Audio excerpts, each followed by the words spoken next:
UPSC civil services परीक्षा की तैयारी के दौरान जब आप न्यूज़पेपर पढ़ते हैं तो उसमें आपके सामने बहुत से स्थानों के नाम आते हैं। इन स्थानों की मैप पर सही लोकेशन के बारे में जानना, इनके बारे में सामान्य विशेषताएं जानना आपके एग्जामिनेशन के दृष्टिकोण से विशेष रूप से प्रारंभिक परीक्षा में खासा महत्वपूर्ण हो सकता है। इन्हीं सब आवश्यकताओं को ध्यान में रखते हुए हर सप्ताह आपके सामने एक प्रोग्राम लेकर के आते हैं जिसका नाम है न्यूज ऑन मैप इंडिया।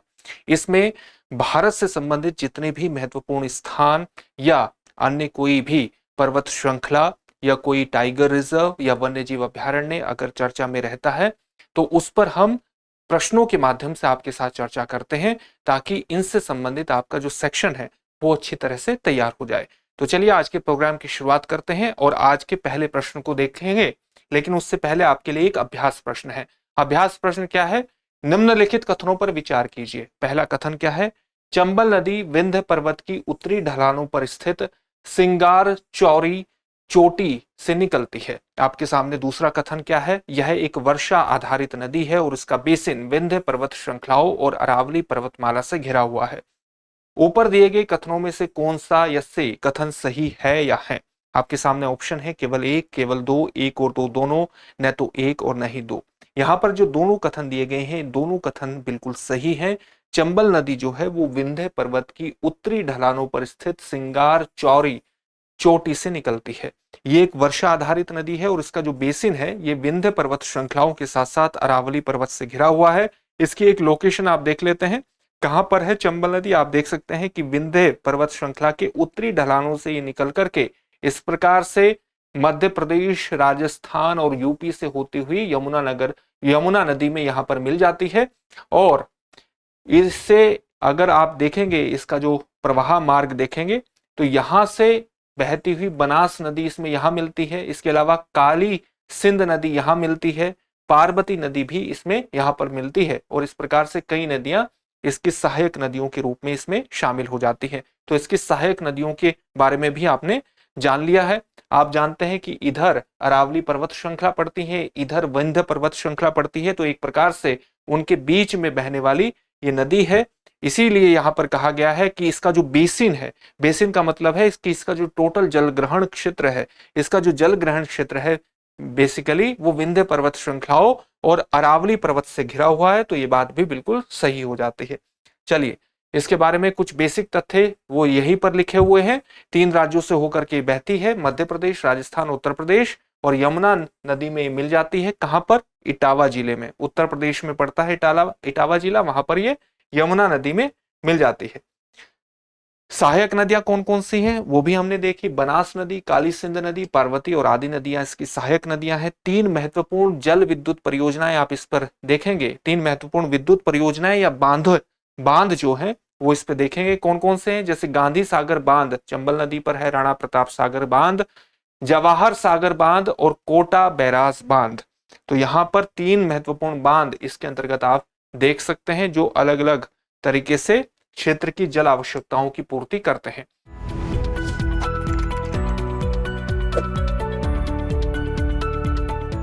अगला प्रश्न है निम्नलिखित कथनों पर विचार कीजिए। पहला कथन है बित्रा द्वीप केंद्र शासित प्रदेश लक्षद्वीप का सबसे छोटा बसा हुआ द्वीप है।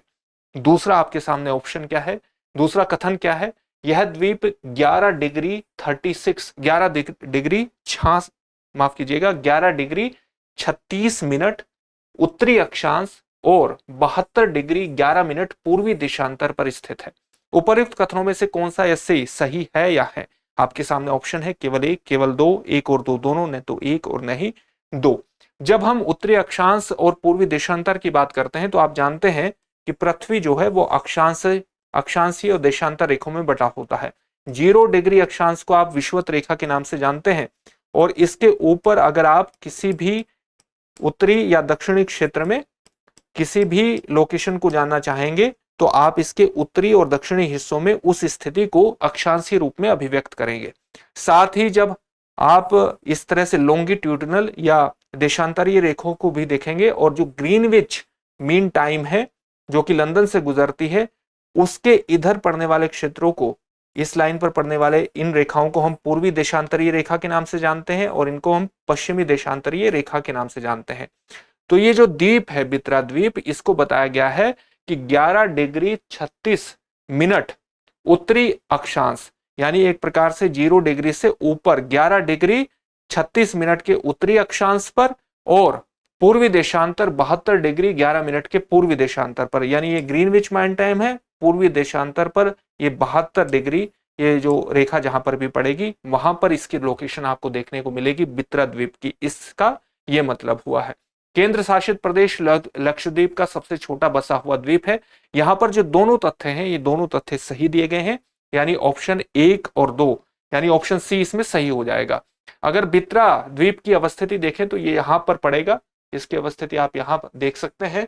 और ये यहां मैप में एक कोचीन से, केरल के कोचीन से इसकी दूरी भी यहां दिखाई गई है 483 किलोमीटर, ये केरल के कोचीन से पड़ता है, 483 किलोमीटर की दूरी पर यहां पड़ता है।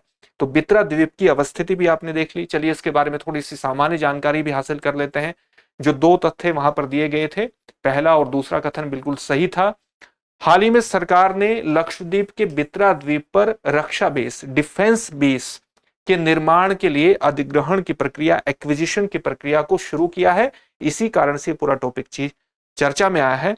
जो बित्रा द्वीप है यह अमीनी दीवी जो उप समूह है उसका एक महत्वपूर्ण हिस्सा है। यहां पर जो लक्षद्वीप है इसमें 3 महत्वपूर्ण जो उप समूह हैं द्वीपों के वो आपको देखने को मिलेंगे। उत्तरी क्षेत्र में आपको अमीनी दीवी द्वीप समूह देखने को मिलेगा, मध्य क्षेत्र में आपको लेका डाइव द्वीप समूह देखने को मिलेंगे और जो दक्षिणी हिस्सा है वहां पर आपको मिनिकॉय द्वीप समूह देखने को मिलेगा। लक्षद्वीप के बारे में अगर जानकारी हासिल करें तो 32 वर्ग किलोमीटर के क्षेत्र में फैला हुआ भारत का सबसे छोटा केंद्र शासित प्रदेश है।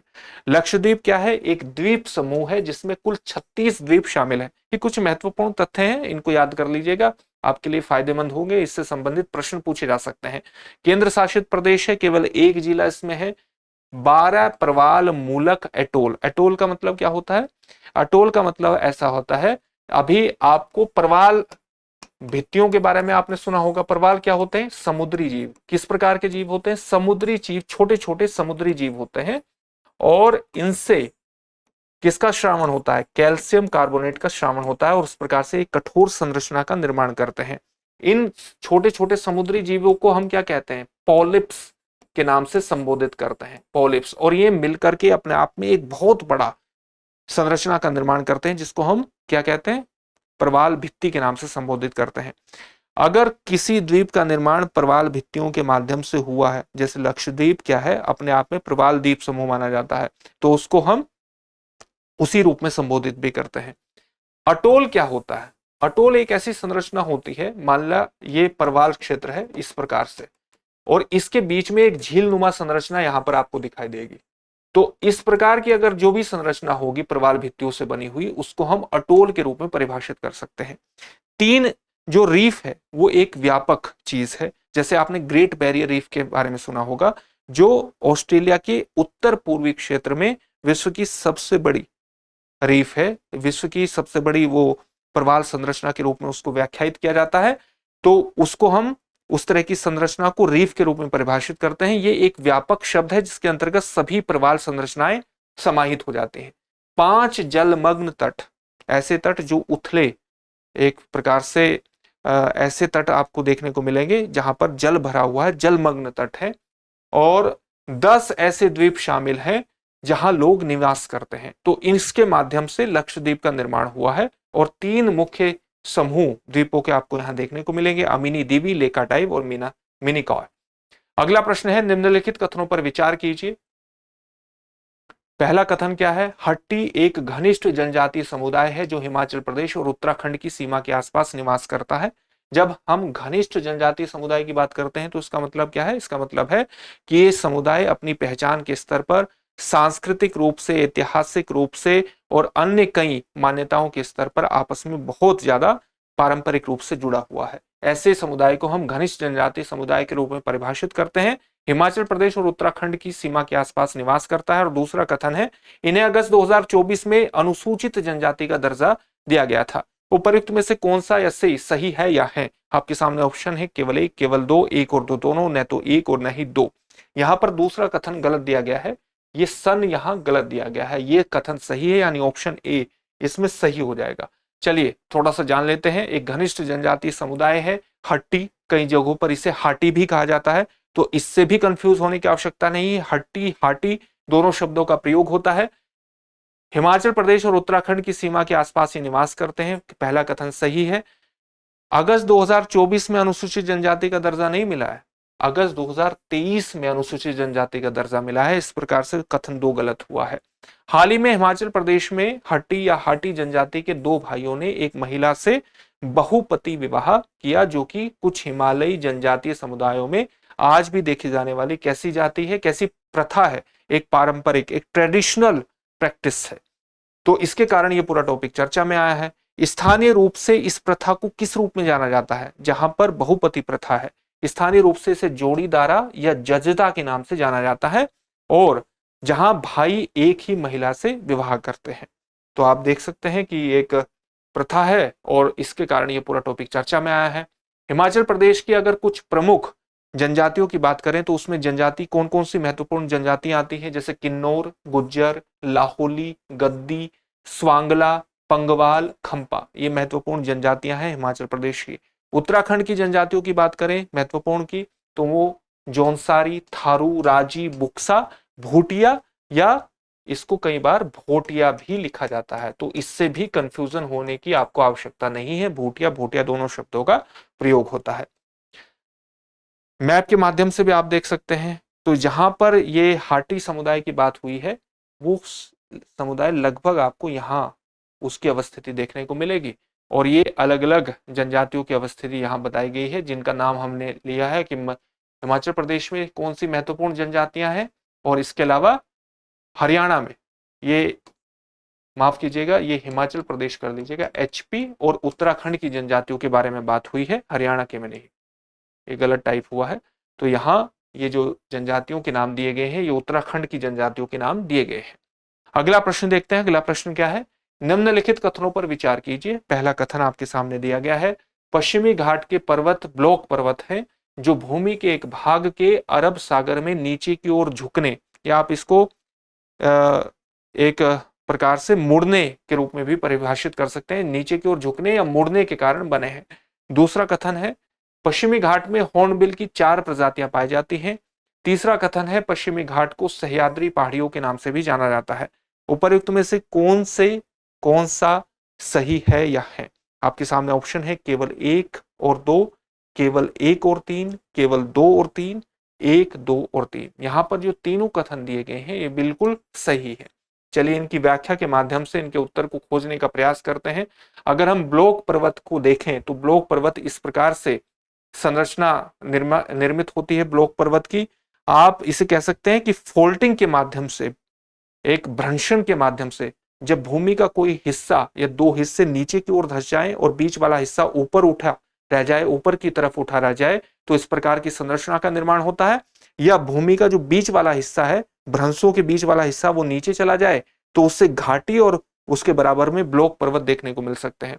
जब ये हिस्सा स्टेबल रहे और ये हिस्सा ऊपर हो जाए, इस संरचना को होस्ट कहते हैं। तो इस तरह भी आप पर्वत की संरचना देखेंगे। इसी तरह से जब ये हिस्सा स्टेबल रहे और ये हिस्सा थोड़ा नीचे को खसक जाए, तब भी आप इस प्रकार की संरचना देखेंगे। अगर बीच वाला हिस्सा नीचे की तरफ खिसक जाए तो यहां पर आपको 2 ब्लॉक पर्वत देखने को मिलेंगे, और इस वैली को हम रिफ्ट वैली के रूप में परिभाषित करते हैं। तो ये ब्लॉक पर्वत के सामने के लिए आपके साथ ब्लॉक पर्वत के कुछ महत्वपूर्ण उदाहरण है। पश्चिमी घाट के जो पर्वत है, ये ब्लॉक पर्वत है जो भूमि के एक भाग के अरब सागर में नीचे की ओर मुड़ने या झुकने के कारण बने हैं।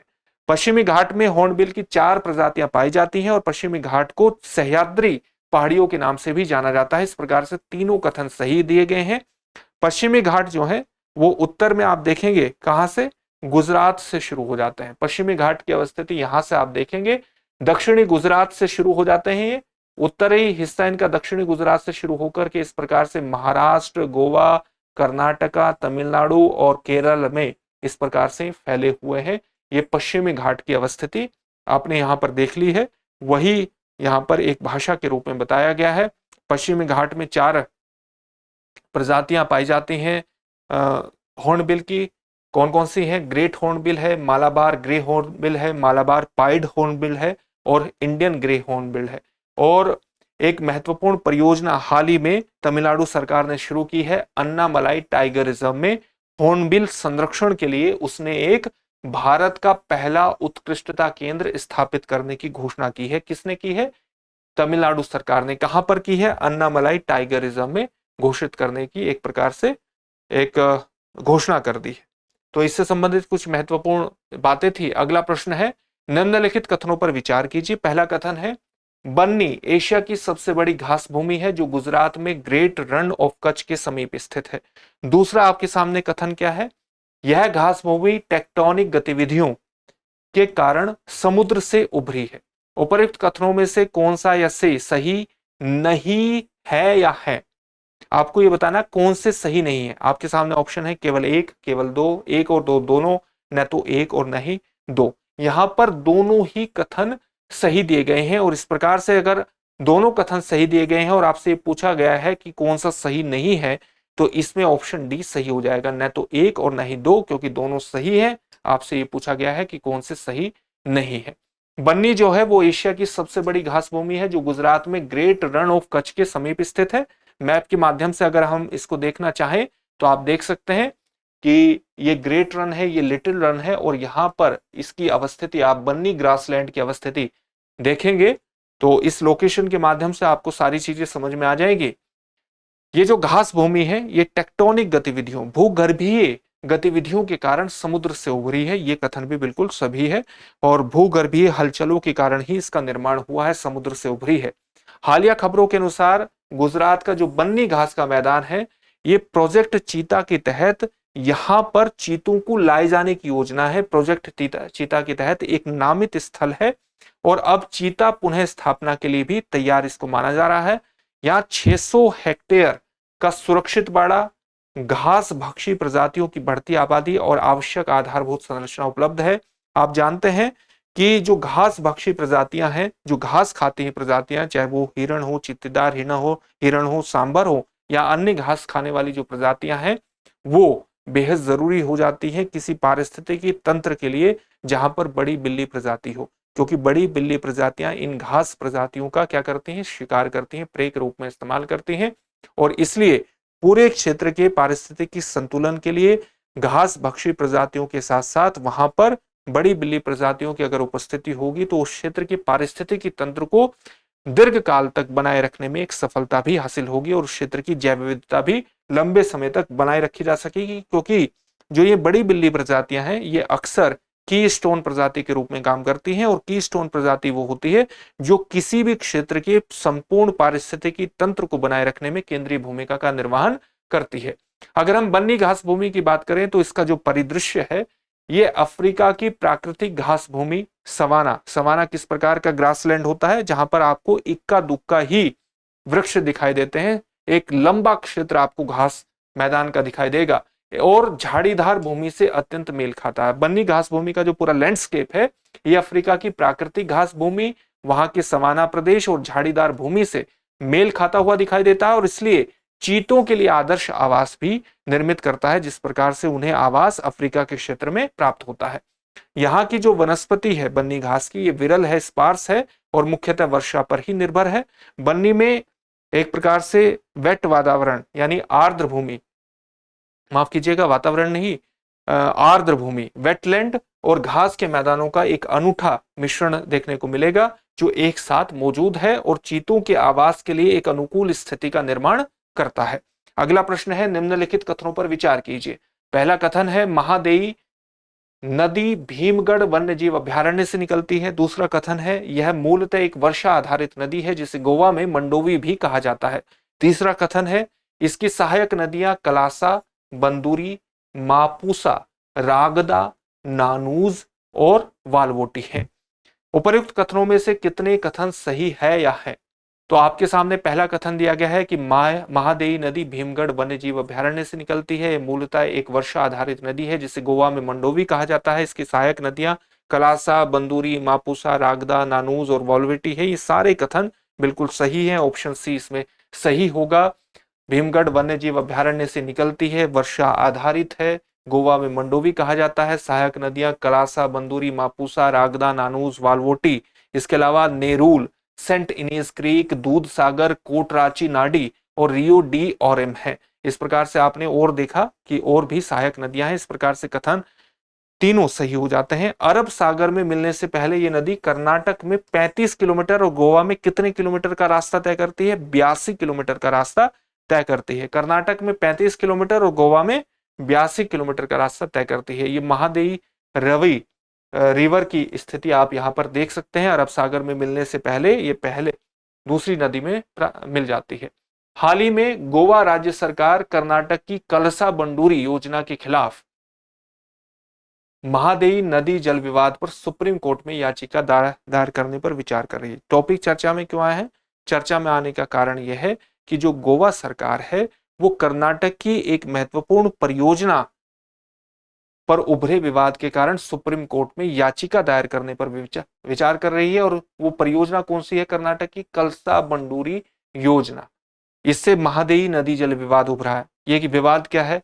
कलसा बंडूरी जो परियोजना है इसके तहत गोवा में स्थित महादेवी नदी से पानी को कर्नाटक में मालप्रभा नदी बेसिन तक मोड़ने के लिए बांधों और नहरों का एक पूरी प्रणाली का निर्माण करना शामिल है। और कलसा बंडूरी परियोजना की जो परिकल्पना है, ये योजना जो है, ये परिकल्पना नहीं बल्कि योजना जो है वो 1989 में बनाई गई थी। तो आप देख सकते हैं ये महादेवी रिवर है और ये मालप्रभा है, तो ये यहाँ पर है। तो इस यहाँ एक पूरा बांधों का और नहर का सिस्टम बनाया जाएगा ताकि कर्नाटक में पानी की आपूर्ति को सुनिश्चित किया जा सके। इसको लेकर के गोवा का विरोध है और वो इसी कारण से सुप्रीम कोर्ट में याचिका दायर करने पर विचार कर रहा है कर्नाटक की इस परियोजना के खिलाफ। अब आपके लिए एक अभ्यास प्रश्न है जिसका उत्तर आपको कमेंट बॉक्स में कमेंट करके देना है। अभ्यास प्रश्न है, निम्नलिखित कथनों पर विचार कीजिए। नर्मदा नदी उत्तर और दक्षिण भारत के बीच एक पारंपरिक सीमा के रूप में कार्य करती है। दूसरा कथन है, यह मैकाल पर्वत के अमरकंटक शिखर से पश्चिम की ओर 1312 किलोमीटर प्रवाहित होते हुए खंबात की खाड़ी में मिलती है। ऊपर दिए गए कथनों में से कौन सा ऐसे कथन सही है या है? आपके सामने ऑप्शन है केवल एक, केवल दो, एक और दो दोनों, न तो एक और न ही दो। इस प्रश्न का उत्तर आप हमें कमेंट बॉक्स में कमेंट करके जरूर दीजिए। फिर से एक नए सेशन में आपसे मुलाकात होगी। धन्यवाद। डियर व्यूअर्स, अपने एग्जाम की तैयारी को और बेहतर करने के लिए हमारे चैनल को लाइक, शेयर और सब्सक्राइब करना न भूलें।